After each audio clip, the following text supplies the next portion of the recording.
எந்த குரு வாய்க்கிறாரோ அதை பொறுத்து தான் அந்த ஸ்டூடெண்ட்டுக்கு தன்மை.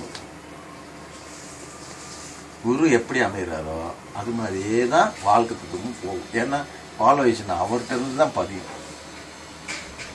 சார் நீங்கள் எல்லாமே கடந்து வந்துட்டீங்க.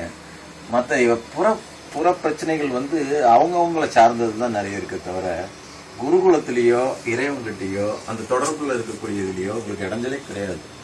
அதில் எல்லாமே உங்களுக்கு பாசிட்டிவ் தான் கிடைச்சிக்கிட்டே இருக்கு.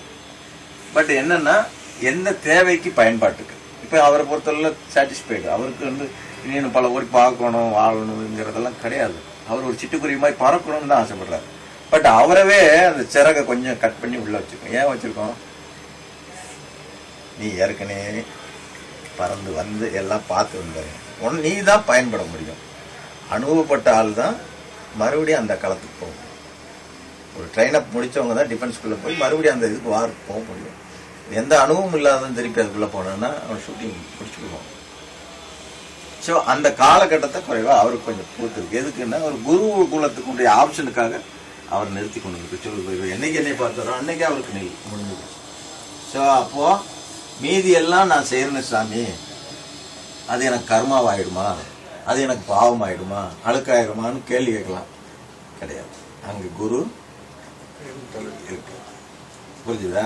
என்னை மறுபடி கொண்டு சேத்துல தள்ளுறீங்களே, மறுபடியும் நான் இதெல்லாம் பண்றதுனால இந்த பாவ புண்ணிய கணக்கு என்ன ஏடாயிடுமான்னு கிடையாதா? வராது.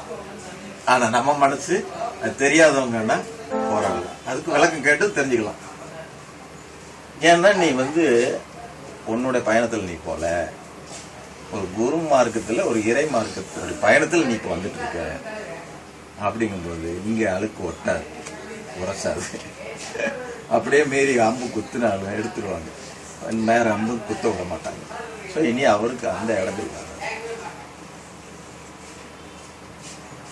இதுதான் உண்மை. அது மாதிரி நீயும் வந்துட்ட அந்த தாக்கம் தான் உன்னை போட்டு படப்படுத்து. அதுதான் உனக்கு கஷ்டம். பட் நான் இப்போ இருக்கிறதெல்லாம் உன் சைடில் இருக்கிற விஷயத்துக்கு தான் நான் சொல்றேன். என் சைட்லேயோ நீ என்ன நினைக்கிற விஷயத்துலையோ உனக்கு எனக்கு இடைஞ்சலே கிடையாது. த்ரூ வே தான் எப்பவுமே. அதனால இதுதான் கர்ம யோகம். கர்ம யோகத்திலேயே வர்றது இட்ஸ் பெட்டர் தன் லைஃப். ஏன்னா அடுத்த ஒரு சமுதாயத்துக்கோ நம்ம ஜென்ரேஷனுக்கோ வழி நடத்த உதவும், பாதை காமிக்க உதவும். பல பேருக்கு நம்ம சொல்கிறது முக்கியம் இல்லை, நம்ம பிறந்த குலத்துக்கும் நிலப்படும்.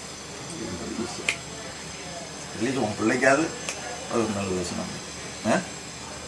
ஓகே.